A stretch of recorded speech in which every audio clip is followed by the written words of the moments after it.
잠시 제가 기도드리겠습니다. 하나님, 주께서 부활하신 날 저희들 고향교회 지체들이 이 자리에 모였습니다. 하나님, 이곳에 하나님께서 성령을 부으셔서 저희들이 한 해를 속한 그 실제를 직접 만질 수 있게 하시고 그 진리 안에서 기쁨을 누릴 수 있도록 이 시간을 하나님 축복하여 주시옵소서. 예수 그리스도의 이름으로 기도되었나이다. 아멘. 제가 오늘 말씀드릴 거를 실판에다가 요약을 해놨으니까요. 이게 본문 읽으면서 어느 것에 해당되는 것인지 보면서 한번 보면서 이렇게 하시면은 이해가 빨리 될 것 같습니다. 우선 오늘 말씀은 사무엘상 22장 1절하고 2절이 한번 보도록 하겠습니다. 찾아보죠. 사무엘상 22장 1절하고 2절 세 군데 찾을 겁니다. 사무엘상 22장 1절하고 2절.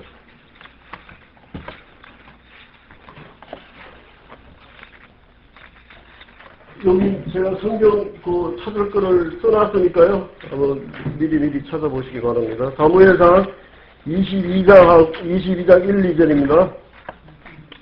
예, 22장 1, 2절 같이 함께 읽어볼까요? 그러므로 다윗이 그곳을 떠나 아둘람 굴로 도망하매 그의 형제와 아버지의 온 집이 덮고 그리로 내려가서 그에게 이르렀고 환난당한 모든 자와 빚진 자와 마음이 원통한 자가 다 그에게로 모였고 그는 그들의 우두머리가 되었는데 그와 함께 한 자가 400명 가량이었더라. 지금 지금 본문의 배경은 이스라엘 사울 왕 때 사울의 다윗을 죽이려고 하는 것을 도망해가지고 아둘람 굴로 피한 내용입니다.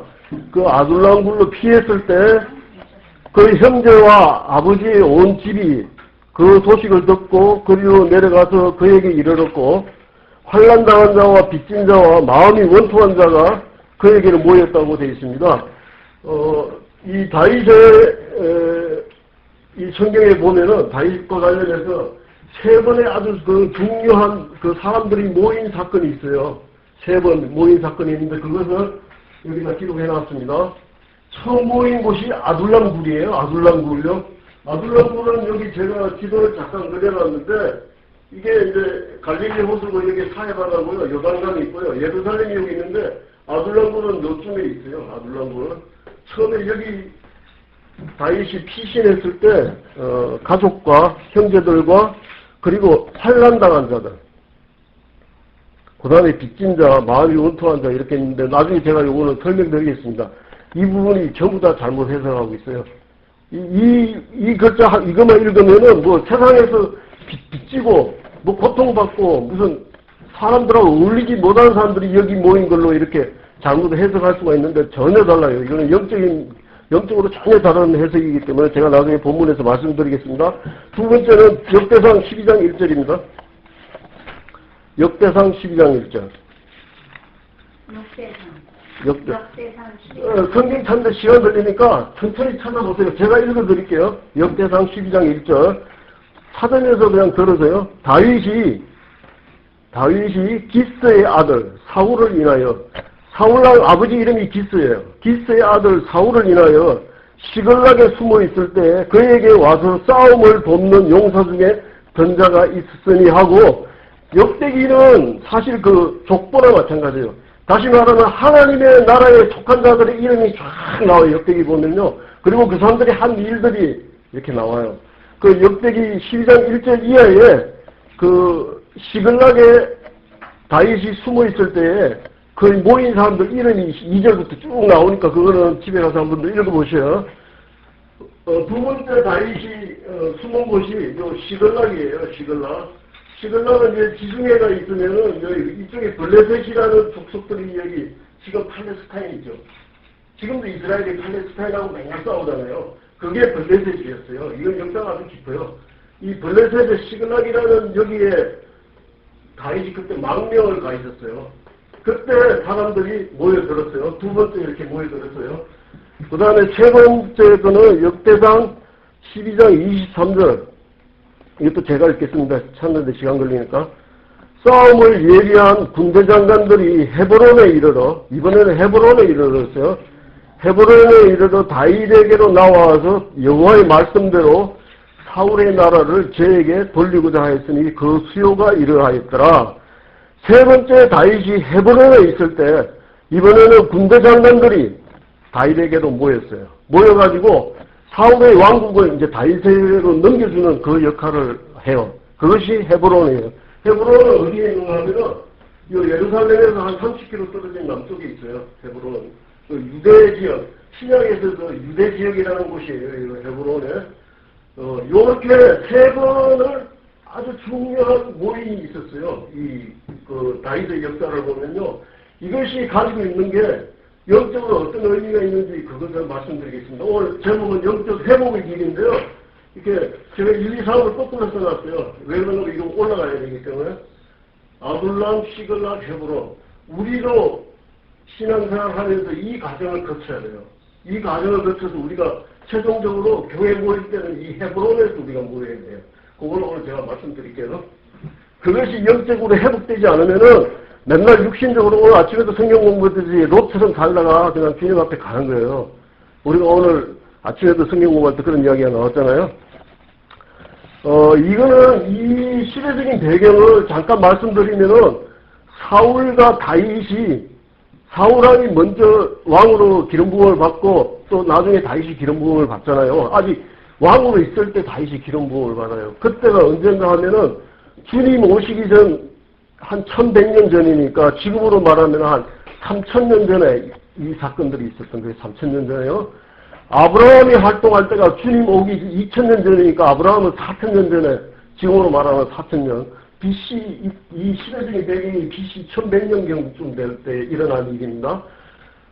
잘 알듯이 사울은 먼저 왕으로 부름받음을 받았어요. 그리고 사울을 보면은 제가 이제 사무엘서를 다시 한번 읽어보니까 아주 잘생겼어요. 아주 용모가 준수하고 그 다음에 키가 당시 사람들 어깨 이나 더 했다고 그러더라고요. 그러니까 외모로 볼 때, 외적인 조건으로 볼 때 아주 사울은 굉장히 좋은 왕이었어요. 그때 이제 이스라엘 백성들이 다른 나라 열왕들처럼 우리에게도 왕을 달라고 주장을 하니까 하나님께서 사울을 지정해 줬거든요. 그리고 사울은 처음에 굉장히 겸손한 사람이었어요. 그 왕으로 세우려고 그러니까 부끄러워서 그 행구 사이에 숨었다고 돼 있어요. 행구는 그 뭐 이런 진작이라고 생각하면 돼요. 근데 이제 그 다음에 다윗왕은 그 이새의 아들이 여러 명 있는데 그 말제지, 말제. 그래서 사무엘이 가서 그 하나님께서 새로 이제 사울이 그 두 번의 큰 죄를 실수를 저질러요. 그래가지고 하나님으로부터 다시 이제 이새의 아들들 중에 왕으로 이제 그 선택하는 일을 하는데 다윗은 제게 나가가지고 덜에 나가서 있었어요. 그 형들만 쭉 사무엘 앞에 다시 말해서 이렇게 선을 보는데 계속해서 하나님이 태자를 넣죠. 사람은 외모를 보지만 나 여호와는 마음의 중심을 본다고 그래요. 그러면서 마지막에 이제 다윗이 기름부음을 받게 되는데 이스라엘 백성들이 그 당시 다른 나라들은 왕들이 있는데 이스라엘에는 그냥 사사시대였어요. 그 제사장으로 사무엘이 다스리고 있었는데 자기들도 왕을 갖고 싶다 그러니까 처음에 이제 사울을 주는데 이게 사울과 다윗은 이게 보면은 하나는 외적으로 볼 때 괜찮은 왕이고 하나는 정말 중심이 괜찮아. 이걸 비교적으로 해가지고 결국은 다윗이 나중에 왕이 됩니다. 우리 이성경제 자주 이야기하는데 다윗이 굉장히 겸손한 것 같은데 사실은 나중에 다 그것이 드러나죠. 여러분 겸손의 개념을 제가 한번 말씀드릴게요. 우리가 하나님에게 복 받으려면 교만한 자는 복을 받지 못하고 겸손한 자가 복을 받는데 어떻게 해야지 겸손한 자가 되는지 그걸 말씀드리겠어요. 이상규 형님이 자주 이야기하듯이 하나님을 만나야지 겸손한 자가 된다고 그러잖아요. 맞아요. 우리가 겸손한 자라는 것은 어떤 외적으로 이렇게 겸손한 사울처럼 이렇게 사람들이 자기 왕 세우려고 그러니까 피해서 뭐 숨고 이런 외적인 모습이 겸손한 게 그게 겸손한 게 아니고 진짜 겸손은 하나님의 길 앞에서 자신의 존재가 어떤 존재라는 것을 봐야 돼요. 첫째는. 그 다음에 하나님의 길 앞에서 자기가 어떤 것을 또 할 수 없다는 무능함을 봐야 돼요. 이 두 가지를 존재적인 관점에서 딱 통찰해서 볼 때 하늘에서 자기한테 어떤 주어지는 게 있어요. 그것이 나타나는 게 겸손이에요. 그렇기 때문에 예수님도 겸손한 자지만은 막 성전에서 상을 비웠고 그러잖아요. 겸손하다는 게 꼭 행동적으로 이렇게 얌전한 걸 겸손으로 생각하시면 안 되고 하나님 앞에서 자기 존재가 어떤 것이라는 걸 볼 때 내 안에 하나님께서 주시는 어떤 것이 표현되는 게 겸손입니다. 예, 그런 시대적인 배경을 가지고 이것을 말씀드리겠습니다. 오늘은 핵심은 이거예요. 우리가 십자가를 거쳐서 부활을 거쳐서 성천의 위치에 이르는 이 영적인 회복을 여러분들한테 말씀드리고자 하는 거니까 제가 말씀드린 핵심이 어디에 있다는 걸 이제 생각하시면서 들어보시기 부탁드리겠습니다. 본문의 배경이 되는 시기는 특별히 이스라엘이 블레셋에 의해서 위협을 당하던 시기였습니다. 블레셋을 잠깐 소개해드리면은 지금도 팔레스타인이라고 하잖아요. 블레셋, 팔레스타인 같은 발음 나오잖아요. 그 팔레스타인 사람들인데 이 블레셋은 그 출애굽기에 보면 출애굽할 때 이스라엘 백성들이 이 홍해를 건너서 그 블레셋을 피해서 이렇게 우회를 했다고 나와요. 이미 그때부터 블레셋이 존재했고 사사시대에 특히 삼손이 활동할 때 이스라엘을 40년 동안이나 지배했던 게 이 블레셋 족속들입니다. 그리고 사무엘이 한번 또 블레셋을 딱 한번 정리를 했어요. 했는데 다시 사울이 왕이 되면서 굉장히 지금 블레셋이 지금 활동하고 있었고 그 다음에 나중에 다윗이 왕이 됨으로 인해서 블레셋을 완전히 이제 정리를 했습니다. 블레셋은 영적으로 뭘 상징하는가 하면은 우리 안에 있는 육신을 상징하는 거예요. 우리 안에 육신, 그 다음에 세상 이런 것을 상징하는 것이 블레셋이니까 영적으로 블레셋이 무엇을 상징한다는 걸 알고 보시기 바랍니다. 지금 이 지도 보면 알겠지만 이 가나안 땅이 이스라엘이 이쪽에 지중해 쪽에서는 블레셋에 의해서 계속 괴롭힘을 받고 밑에서는 아말렉에 의해서 괴롭힘을 받고 여기 쪽으로 더 내려가면 애굽이 또 시도를 치고 올라오죠. 오른쪽에 아까 오늘 아침에도 이야기했지만 암몬 모압부스, 롯의 두 딸에 의해서 나온 족속, 그 다음에 에돔, 이건 에스의 족속이에요. 이 세 완전히 둘러싸여 있고 이후에는 아수르, 아시리아, 지금 시리아, 예, 아수르가 여기 있어요. 그러니까 한마디로 말해서 완전히 그냥 그 세상과 육신에 의해서 포위된 그런 나라가 가나안이에요. 그게 누구겠어요? 바로 여러분이에요. 우리가 육신과 세상과 정욕과 모든 이런 것에 완전히 둘러싸여 있는 게 교회라니까요. 우리 교회가 그런 상태에 있다는 것을 이렇게 그림을 그리면서 들어보시기 바랍니다.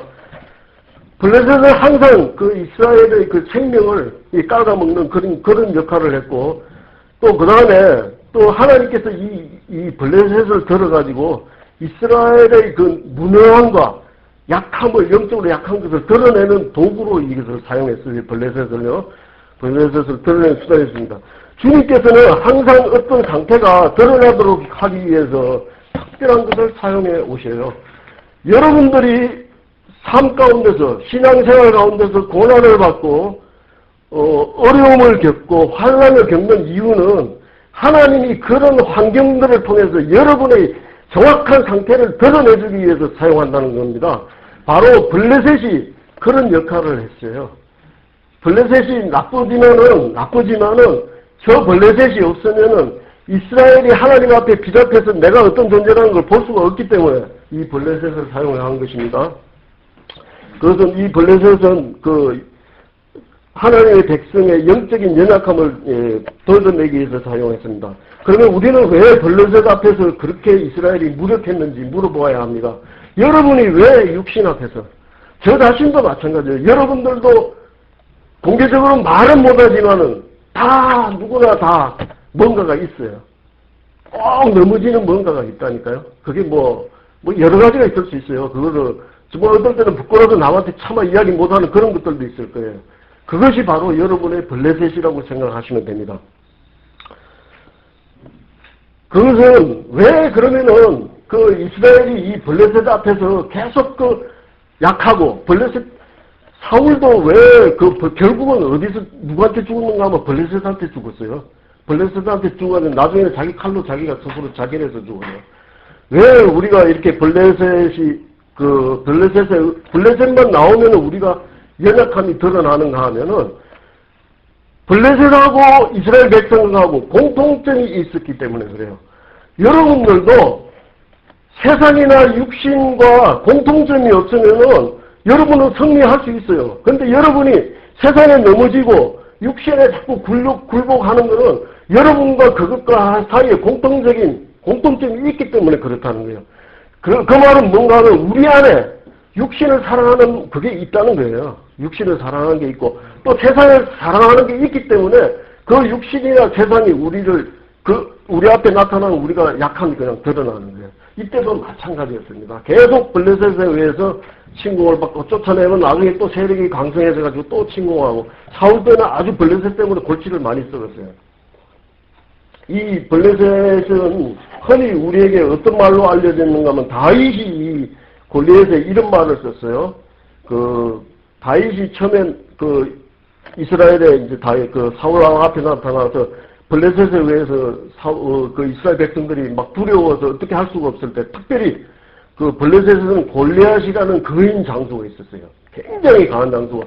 그 당시는 보면 서부 영화에서도 그냥 1대1 격투를 해가지고 결판 짓는 경우도 많았지만은 그 당시 전쟁은 대군 대 대군이 막 붙어가서 엉켜서 싸우는 경우도 있지만 대부분이 그 중에서 한 대표자들끼리 나와서 붙어가지고 지면 그냥 그걸로 지는 거고 이기는 쪽으로 그런 싸움을 그 당시는 많이 했어요. 그런데 그 당시 골리앗이 너무나 강대한 사람인데 다윗이 어떤 말을 하는가 하면은 사무엘상 17장 36절에 보면은 주의 종이 사자와 곰도 쳤은즉 사실은 하나님의 군대를 모욕하는 이 할례 없는 블레셋 사람이니까 그가 그 짐승의 하나와 같이 되리라 하면서 물맷돌을 돌려서 골리앗을 죽이잖아요. 그래서 블레셋 하면은 다윗이 말한 대로 할례 없는 블레셋, 할례가 받지 않은. 그 당시 이스라엘 백성들은 아브라함에게 이제 우리가 창세기 배울 때 다 배웠지만은 할례 언약을 주셔가지고 할례를 다 받았어요. 근데 이 블레셋 족속은 할례를 받지 않은 족속이에요. 그래서 다윗이 이 할례 없는 블레셋, 그러면 블레셋 그러면 할례 받지 않은 사람 이렇게 여러분들이 이해하시면 돼요. 할례라는 건 뭐예요? 십자가를 통과하고 분별되는 게 할례잖아요. 그죠? 그러니까 이 블레셋은 그런 할례를 받지 않은 그런 블레셋인데, 근데 그런 블레셋을 왜 주의 백성들이 고통을 받나 이거예요. 맨날 싸우면 지고 왜 그러냐 이거예요. 그거는 뭔가 하면은 육신적으로 외적으로는 이스라엘 백성들은 다 난지 8일 만에 다 할례를 받아요. 그러면 할례 받지 않은 백성하고 할례 받은 백성이 싸우면 할례 받은 백성이 당연히 이겨야 되는데, 영적으로 볼 때는 지는 거는 왜 그래요? 내면으로는 똑같다는 거예요. 외적인 할례는 받았지만은 그 마음의 할례가 전혀 안 돼 있는 그 상태의 이스라엘 백성들이 영적으로 볼 때. 그렇기 때문에 말로는 할례 없는 이스라엘, 그 블레셋이라고 그러지만 싸우면 맨날 이스라엘이 진단 말이에요. 그것은 바로 외적인 할례. 그 당시에는 할례라는 그 할례를 받아야 되는 규례도 있었고, 자기들은 주님의 백성으로 외적으로는 다 할례를 받았지만 그 마음의 할례를 전혀 받지 않은 거예요. 그래서 신약에 와서 바울이 그걸 정확하게 이야기하잖아요. 정확하게. 로마서 2장 29절에 보면은 할례는 마음에 할지니 신령에 있고 의문에 있지 아니한 것이라. 그 상태, 다시 말해서 이스라엘 백성들이 겉으로는 할례를 받은 백성으로 거룩한 백성이지만은 내면은 블레셋이나 똑같다 이런 뜻이에요. 그렇기 때문에 블레셋을 통해서 이스라엘의 그 영적으로 무능하고 약한 것을 계속해서 드러내주기 때문에 이 블레셋을 쓴 것입니다. 지금 우리도 마찬가지예요. 교회와 그리스도 기독교가 이 안에서, 교회 안에서 움직이는 그 움직임이나 원칙이나 이 교회가, 기독교가 움직이는 것이 이런 외적인 규제나 이런 것만 있고 실제로는 할례 받지 않은 사람들과 똑같이 지금도 블레셋이 계속해서 교회에 들어온다고요. 특별히 기독교 보세요. 큰 교회들 보세요. 그 하는 방법 보면은 세상하고 다를 바 하나도 없어요.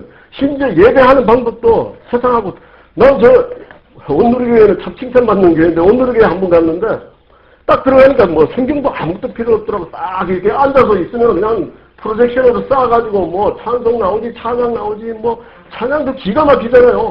무슨 나중에 듣고 나오는데, 내가 영화 보러 온 것 같은 그런 기분이 들더라고요. 그게 세상이 교회에 그렇게 많이 침투해 있는 거예요. 이것이 바로 블레셋에 의해서 침투해 있는 것입니다. 그래서 블레셋은 그리스도인들의 약함과 교회의 영적으로 무능함, 물론 그런 교회들이 수천 명, 수만 명 되고 외적으로는 크지만 하나님이 보실 때는 전혀 아니라는 거예요. 세상적인 원리, 육신적인 원리가 교회에 가득 차 있어요, 지금도.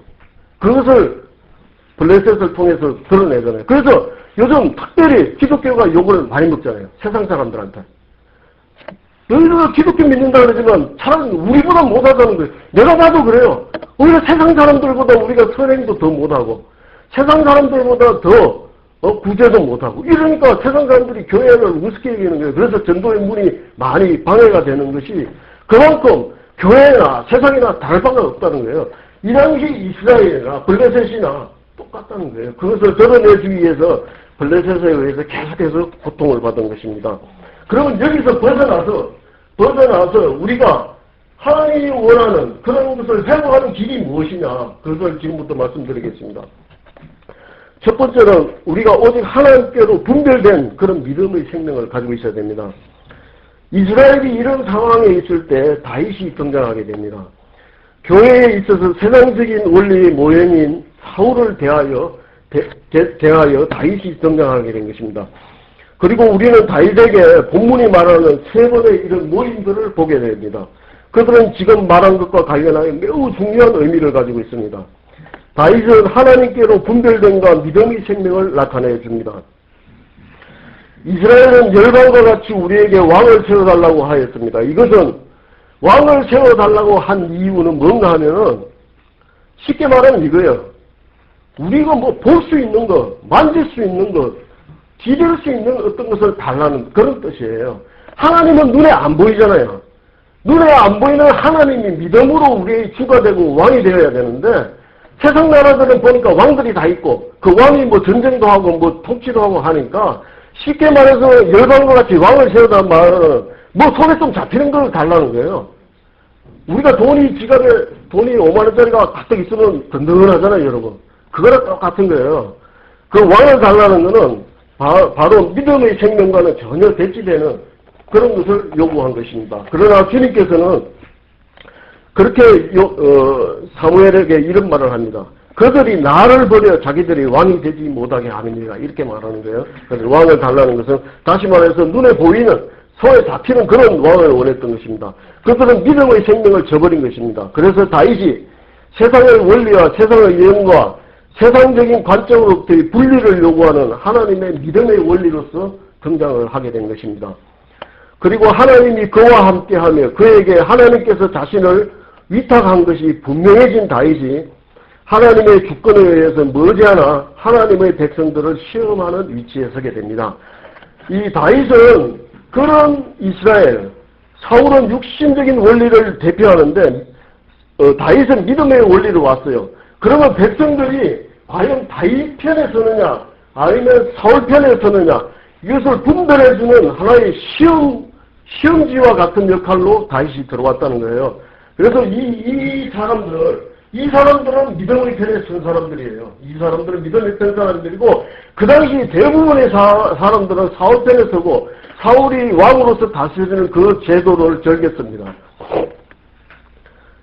먼저 우리는 다윗이 광야, 곧 외진 곳, 영적으로 바깥의 곳에 있는 굴에 있는 것을 보게 됩니다. 아까 읽었듯이 제일 처음에 아둘람 굴에 피신을 합니다. 그것은 세상적인 것으로부터 떨어진 곳입니다. 그 세상적인 것이 주의 백성들을 사로잡고 있는데 세상적인 것으로부터 떨어져서 형식과 규례에서 떨어져서 다윗은 광야에서 그런 것들 바깥에 있었고 물론 그는 그런 모든 제도로부터 대척을 당하고 있었습니다. 도망자 신세를 했어요. 그 성경을 보니까 다윗이 거의 10년을 넘게 도망자 생활을 했더라고요. 여러분 생각해 보세요. 옛날에 도망자라는 영화도 있는데 우리가 빚쟁이한테 조금 쪼달려도 얼마나 괴롭고 힘들어요. 근데 이 다윗은 그게 아니고 아예 목숨을 대놓고 죽이려고 하는 그 사울에 의해서 10년간을 도망을 다녀요. 그래서 두 번은 사울이 직접 창을 던졌는데 벽에다 꽂혔어요. 죽지를 않고요. 그리고 한 번은 자는데 자객을 보내가지고 죽이려고 하는데 그 안에 미갈이 사전에 알려줘가지고 살아났어요. 그리고 얼마나 그런 고통이 심했겠어요. 그리고 나중에는 그 사울을 죽일 수 있는 두 번의 기회가 있었지만은 그 사울도 하나님이 기름 부음 받은 자라고 다윗은 그것을 죽이지 않습니다. 철저하게 믿음의 원리에서 따라서 살고 사울은 완전히 세상적인 원리로 사는 그런 사람을 말합니다. 그러면 이 문제와 관련해서 그 백성들에게 처음 제기된 문제는 그러면 사울 편에 설 거냐 다윗 편에 설 거냐. 하나는 믿음의 원리로 온 다윗이 있고 하나는 세상적인 원리인 사울이 있는데 아둘람굴에 피해 있어요. 세상적으로 볼 때는 다 어디 강원도 산골짜기 굴 속에 박혀있는 그곳을 찾아가는 사람들이 있었다는 거예요. 이 사람들이 바로 믿음의 사람들인데 이 사람들이 어떤 사람인지 한번 보도록 하겠습니다. 오늘 본문에 보면은 이 사람들은 빚진 자, 그 다음에 아까 뭐라고 되어 있었죠? 빚진 자와 환난당한 자, 빚진 자, 마음이 원통한 자 이렇게 되어 있잖아요. 여기서 마음이 원통한 자라고 이렇게 번역된 이 히브리어는 번역이 좀 잘못되어 있어요. 이것도 성경 중에서 제일 정확하다는 킹제임스 성경도 이 부분이 잘못 번역을 해놨어요. 이것을 discontented 이렇게 해놨는데 이거는 불만을 품은 이런 뜻이거든요. 이게 원문에 보면은 히브리어에 보면은 잠깐만요. 제가 볼게요. 마르 네페시 이렇게 됐어요. 제가 한번 설명드렸는데 마르라는 거는 마라 있잖아요. 마라 썸물. 그 다음에 모세의 여동생 미디암, 그 다음에 신약에 오면 마리아, 이게 다 같은 말이에요. 쓰다는 뜻이에요. 그 다음에 네페시는 영혼이에요. 그러니까 썬 영혼 이런 뜻이에요. 그 불만을 불평을 품은 세상에 대해서 불평을 품은 그런 뜻이 아니고 너무나 영혼이 괴로운 사람들, 영혼이 괴롭고 뭔가 영적으로 정말 해야 되는데 그걸 못 해가지고 그걸 빚진 자라고 표현했어요. 그러니까 영적으로 뭔가를 해야 되는데 못 해가지고 거기서 항상 빚진 그런 마음을 가지고 있는 그런 사람들. 여러분들도 내가 하나님 앞에 참 이것을 해야 되는데 못 해가지고 항상 마음에 부담이 될 때잖아요. 그죠? 그걸 빚진 자라고 표현한 거예요. 그리고 고통받고 빚지고 그 다음에 썬 영혼을 가진 이런 사람들이 이 아둘람 굴에 모였어요. 한 400명 가량이 모였다고 되어 있습니다.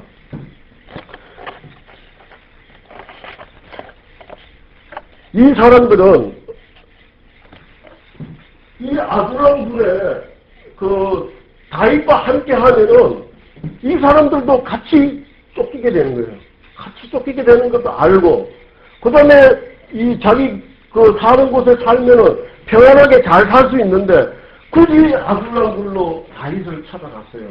이 찾아간 사람들은 바로 방금 말씀드린 대로 영적으로 정말 하나님께 부담이 있고 정말 영혼이 막 진짜 뭐 고통 괴로워서 괴로운 게 아니고 영혼이 괴로운 거 있잖아요. 그 영혼의 괴로움과 외적으로 환난당하는 이런 사람들이 이곳에 모였어요. 이곳에 모여서 이 사람들은 사실상 여기서는 이 단계는 우리가 십자가의 단계를 거쳐가는 단계예요. 이 아둘람굴이라는 것은 우리가 십자가 죽음의 단계를 거쳐가는 이 단계입니다. 그 사람들이 굳이 다윗에게 안 가면은 육신적으로 편하게 살 수 있는데도 다윗의 편에 붙은 것입니다. 이처럼 우리도 교회 생활할 때 우리가 이 사람들처럼 이 아둘람굴, 다시 말해서 세상과 십자가를 지는 이곳에 먼저 우리가 가야 돼요. 우리 안에 있는 모든 더러운 것이 먼저 드러나고 그 다음에 이곳에 우리가 먼저 아둘람에 가야 됩니다. 이것이 바로 십자가의 삶이고 그것은 죽는 것이고 잃어버리는 것입니다. 다 잃어버리고 죽는 것이고 그러니까 자기들의 생업도 다 버리고 이 아둘람굴에 다윗과 함께 같이 생활을 했던 것입니다. 두 번째는 역대상 12장 1절 말씀은 시글락과 관계됩니다. 시글락. 시글락 아까 12장 1절에 보면 이렇게 나오죠. 다윗이 기스의 아들 사울을 인하여 시글락에 숨어 있을 때 그에게 와서 싸움을 돕는 용사 중에 전자가 있으니 하면서 역대상 12장 1절 이하를 보면 거의 명단이 쫙 나와요. 이름도 나오고 쭉 나옵니다. 이 시글락은 다윗이 사울의 그 11년을 피해가지고 이쪽 지역에 망명을 가 있을 때예요. 시글락에 망명을 가 있는데 그래서 이제 블레셋 사람들이 한 번은 이제 그 사울왕과 전쟁을 하기 위해서 다윗 보고 너도 참여하라 그래요. 같이. 근데 그 블레셋 왕의 부하들이 다윗이 이게 사울은 1000명이요 다윗은 10,000명이라고 그랬대. 사울은 1000명 죽이는데 다윗은 10,000명을 죽였다고 칭송이 자자했는데 이 자가 우리하고 같이 전쟁에 나갔다가 배반해가지고 사울 편에 서면 우리는 어떻게 되느냐 하고 못 따라오게 해요. 그래서 이 시글락에 다시 이 다윗이 돌아가는데 그 사이에 어떤 일이 있었는가 하면 이 밑에 있는 아말렉 족속이 이 시글락에 와가지고 모서리 다 불태워버리고 어린아이고 분명자들이고 다 사로잡아가는 그런 일이 여기서 발생을 합니다. 이 시글락에서요. 그래서 그 부분은 완전히 죽음과 십자가가 이 아둘람굴에서 연속이 되는 것이죠.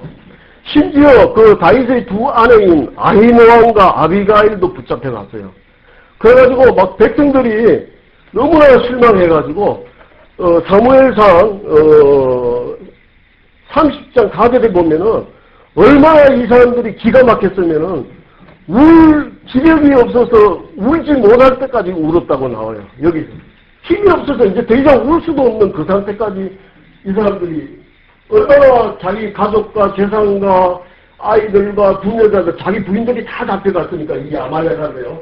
얼마나 그렇겠어요. 그런데 하나님께서 심지어 그래서 막 그 다윗을 돌로 치려고까지 했어요. 그런데 다윗이 하나님 앞에 다시 용기를 얻습니다. 그래서 사무엘상 30장 6절에 보면은 그 하나님 여호와를 힘입고 용기를 얻었습니다. 그리고 여호와 하나님께 다윗이 이렇게 하나님께 묻습니다. 제가 저 아말렉을 쫓아가리까 이렇게 물으니까 하나님께서 뭐라고 하는가 하면은 쫓아가라 그래요. 쫓아가서 그 사람들을 쫓아가서 그것을 치라고 합니다. 그래서 아말렉, 다윗이 600명을 데리고 출발하는데 중간에 200명은 떨어지고 400명을 데리고 이 아말렉을 쫓아가서 아말렉을 쳐부수고 자기 사로잡힌 부녀자와 재산과 모든 것을 가지고 다시 돌아오게 됩니다. 이것은 뭔가 하면 우리가 영적으로 볼 때 우리가 십자가를 통과하고 나면은 하나님께서 반드시 회복을 시켜준다는 거예요. 재창조의 회복이에요. 그냥 단순하게 옛날에 있던 거 그냥 얻는 정도가 아니고 재창조의 회복을 해주는 거예요. 여러분이 삶 가운데서 십자가를 겪고 나면요. 어떤 과정을 통과하고 나면은 여러분 앞에 회복이 반드시 와요. 부활이 오는데 그 부활은 이전에 있던 것이 단순하게 오는 것이 아니고 그것이 질적으로 완전히 변화돼가지고 새로운 상태로 와요. 아마 여러분이 신앙생활하면서 겪었을 거예요. 돈 때문에 많은 고통을 받다가 거기서 풀려나면요. 돈에 대해서 재물에 대한 해방을 맛봐요. 이런 것처럼 모든 것을 잃어버렸지만은 하나님께서 반드시 회복을 시켜주는 거죠. 그리고 그때 바로 그곳이 시글락이에요. 시글락이라는 이 히브리어는 가마올리다 이런 뜻이 있어요. 가마올리다. 다시 말해서 부활과 연계된 것이고 아둘람이라는 단어의 뜻은 격리된 곳이라고 되어 있어요. 격리된 곳. 다시 말해서 십자가 죽음은 격리된 곳이잖아요. 십자가 죽음을 통과하면은 바로 이 부활의 가마올리는 이 상태로 우리가 들어가게 됩니다. 우리가 신앙생활 할 때 이 부활 안에서 그리스도와의 연합을 반드시 경험하셔야 돼요. 여러분들도. 부활 안에서 먼저는 십자가를 거치고 모든 것을 잃어버린 다음에 다시 회복하는 이 부활의 과정을 거칠 때 하나님과 부활 안에서 그리스도와 연합할 수가 있습니다. 이것은 로마서를 보면 로마서 1장에서 5장까지는 다 인간의 그 타락과 하나님의 심판과 5장에서 아담 안에서 모든 것이 잃어버리잖아요. 그러면 그 다음에 6장에 와서 그리스도가 나타나고 십자가가 나타나고 7장에서는 육신의 법과 마음의 법의 싸움이 나오고 8장에 가면 생명의 성령의 법으로 완전히 회복시키는 그 로마서 구조가 있잖아요. 이처럼 우리도 먼저 이 십자가의 과정을 거치지 않고는 이 부활을 경험할 수가 없습니다. 우리가 이 십자가의 과정을 거친 다음에 이 부활을 거치면 하나님께서 재창조로 여러분 앞에 회복을 시켜줍니다. 죽음은 언제나 부활과 함께 가는 것입니다. 주님께서는 아담 안에서 모든 것을 잃어버리고 정죄 아래에 있는 죽음의 측면은 결코 그냥 두시지 않아요. 반드시 회복시켜 주셔요. 여러분들도 지금 십자가의 이 터널을 지나가시는 분들은 반드시 여러분이 하나님의 자녀이면 반드시 하나님께서 회복시켜 주세요. 다윗 보고 쫓아가라 그래요. 아말렉을 쫓아가라 그래서 거기서 가서 싸워가지고 다 뺏어와요. 다시. 옛날에 아브라함이 318명을 끌고 조카 롯을 구해오듯이 이 아말렉에서 다시 회복시키고 그리고 그 성경에 보니까 재미난 게 그 600명을 처음에 데리고 갔는데 200명은 가다가 중간에 빠졌어요. 안 갔어요. 싸우러 안 갔는데 돌아오니까 돌아온 많은 전리품을 가지고 오니까 돌아온 사람들이 또 안 온 사람들은 나눠주지 말자 그래요. 근데 다윗은 다 나눠줍니다. 하여튼 그렇게 이렇게 회복되는 그런 역사가 있고 세 번째 마지막으로 가장 중요한 이 헤브론 아까 12장 23절 한번 보시죠. 12장 23절을 보면은 싸움을 예비한 군대 장관들이 헤브론에 이르러 다윗에게로 나와서 여호와의 말씀대로 사울의 나라를 저에게 돌리고자 하였으니 이렇게 하고 그 밑에 군대 장관 이름들이 쭉 나옵니다. 이제 우리가 회복해야 될 마지막은 3단계는 이 헤브론입니다. 헤브론. 우리가 2단계 부활의 단계까지 거친 다음에 이 헤브론으로 우리가 다시 모여야 돼요. 이것이 의미하는 것을 말씀드리고 마치도록 하겠습니다. 역대상 12장에 있는 세 번째 구절은 싸움을 예비한 보세요. 전쟁을 예비한 군대 장관들이 헤브론에 이르러 다윗에게로 나와서 이렇게 말합니다. 세 번째 장소는 헤브론입니다. 이 헤브론의 뜻은 연합, 친교 이런 뜻이 있어요. 헤브론이라는 히브리어의 뜻은 연합이나 친교 이런 뜻이 있어요. 이것이 지금 우리가 나아가야 될 교회의 목표입니다. 여러분 지금 이 부분을 집중해서 좀 신경 써서 들어봐 주세요. 이 헤브론이라는 도시는 얼마나 오래된 도시인가 하면 세계에서 가장 오래된 도시예요. 주전 1800년경에 세웠으니까 그러니까 거의 아브라함 시대에 세워진 도시예요. 그러니까 거의 4000년 전에 세운 도시. 아주 태고 쪽부터 내려오는 그런 도시인데 여기 지금도 여기 헤브론에 가면은 그 아브라함과 이삭과 야곱과 라헬과 이 묻힌 막벨라 굴이 있잖아요. 그게 그 유적지로 지금도 있다 그러더라고요. 그 자료를 찾아보니까요. 세 번째 장소는 이 헤브론입니다. 이 이름은 동맹이나 혹은 친교를 의미합니다. 헤브론은 굉장히 오래된 도시입니다. 그 도시의 역사는 마치 어떻게 보면 이 세상 바깥에 있는 태국 가운데 있는 것처럼 그렇게 오래된 도시입니다. 이것은 영적으로 매우 높은 위치를 보여주는 그런 곳입니다. 우리가 죽음과 부활을 통과하면 그 다음에 어디에 이르게 될까요? 그 다음 위치는 어디일까요? 그것은 바로 확실하게 하늘에 있는 위치입니다. 우리가 영적으로 이렇게 생활할 때 이 십자가의 고통, 그 다음에 이 환란은 여러분들이 생생하게 삶 가운데서 겪는 과정이잖아요. 그죠?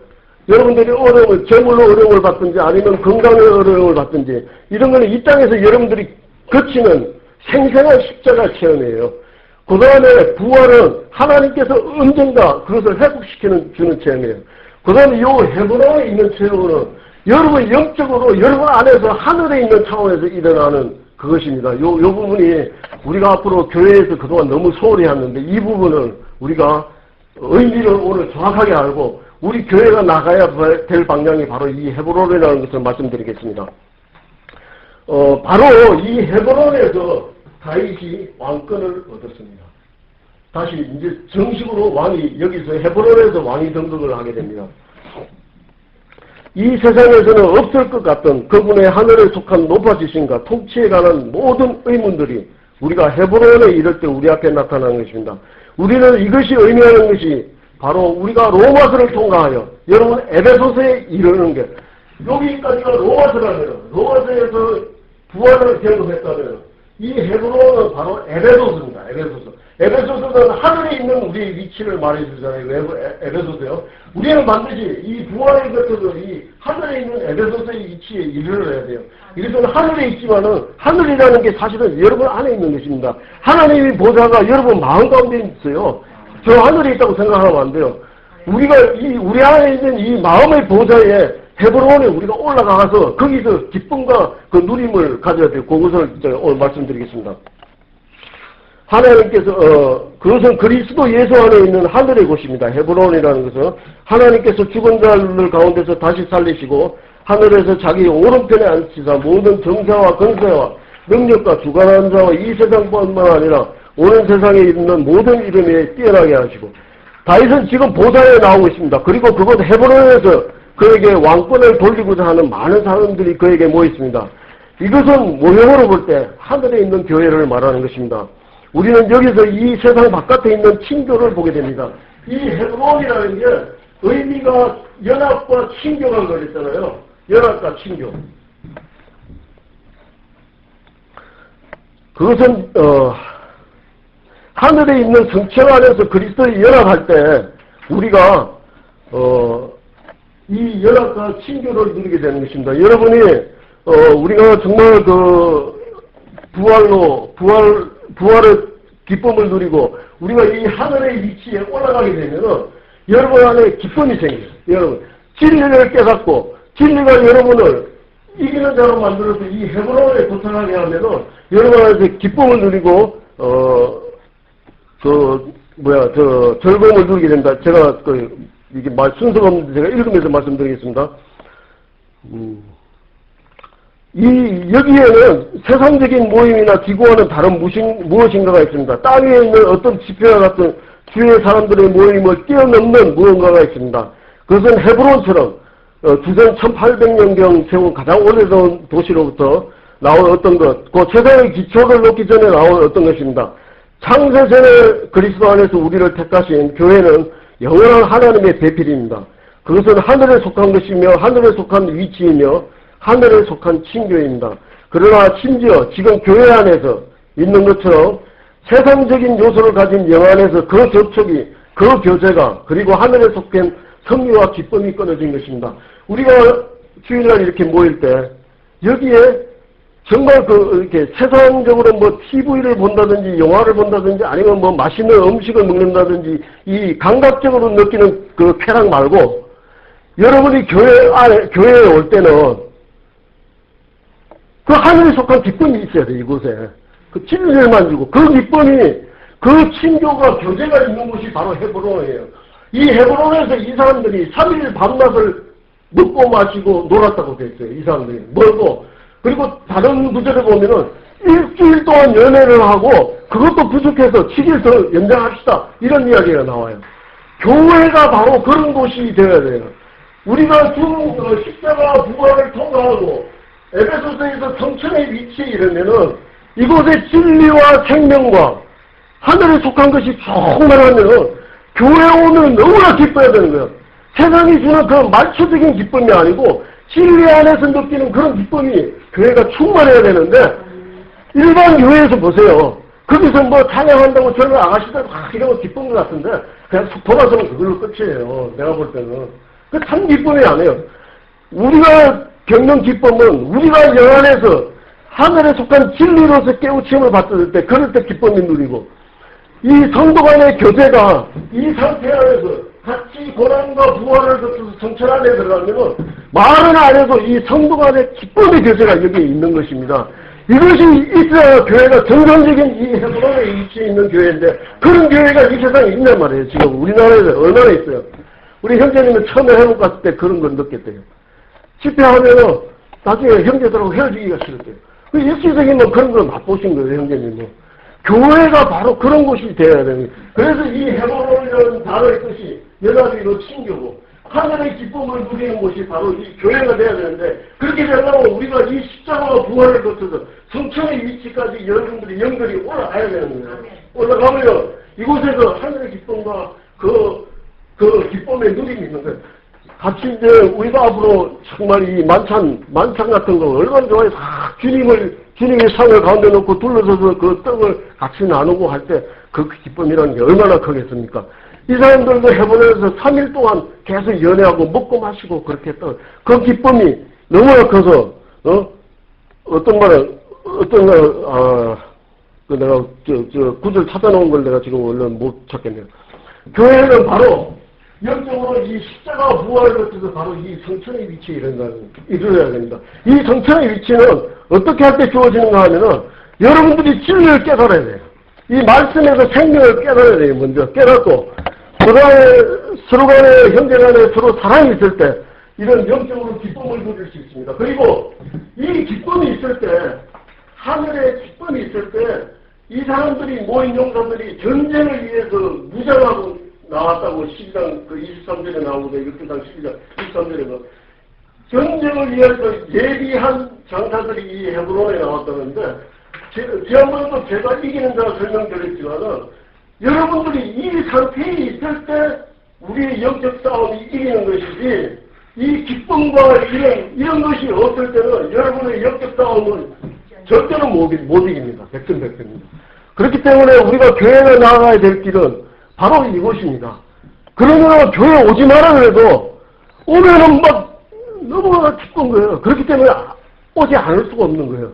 우리 고향교회에 나갈 교회는 바로 이런 겁니다. 그것이 진리 안에서 이루어지는 것이고 우리의 목표는 바로 하늘에 있는 것이 여기서 그대로 나타나는 그런 교회가 되어야 한다는 것입니다. 그것이 영적 회복입니다.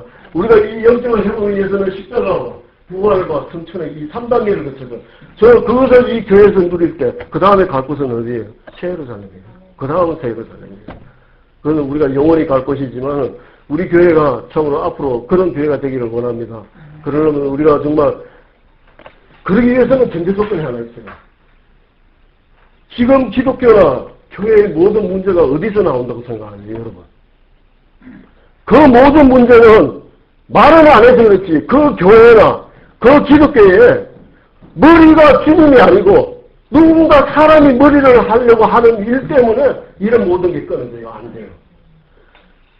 정말 이곳에 진짜 주는 눈에 보이지 않지만 예수 그리스도가 여기 있으라고 하면은 이것이 이루어져요. 그래서 오늘날 모든 교회의 문제는 뭐예요? 사람이 됐든 그게 뭐 교리가 됐든 아니면 뭐 시스템이 됐든 뭔가 주님 아닌 것이 주인 노릇 하려고 하는 것 때문에 이것이 안 되는 거예요. 오늘날 교회가. 이 자리에 오직 교회의 주인은 예수 그리스도뿐입니다.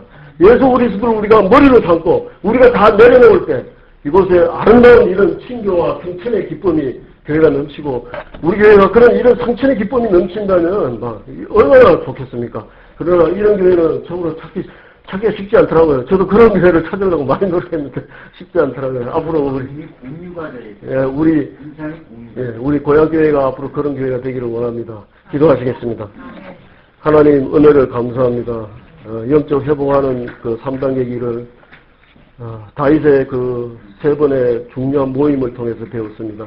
하나님 우리 교회가 나아갈 방향이 정말 하늘의 진리 안에서 우리 주 예수 그리스도를 주인 삼고 기쁨을 누리는 그런 곳이 되기를 간절히 원하며 우리 고향교회가 정말 대한민국에서 그런 교회가 되기를 원합니다. 예수 그리스도 이름으로 기도드리옵나이다. 아멘. 우선 광고하셨겠습니다.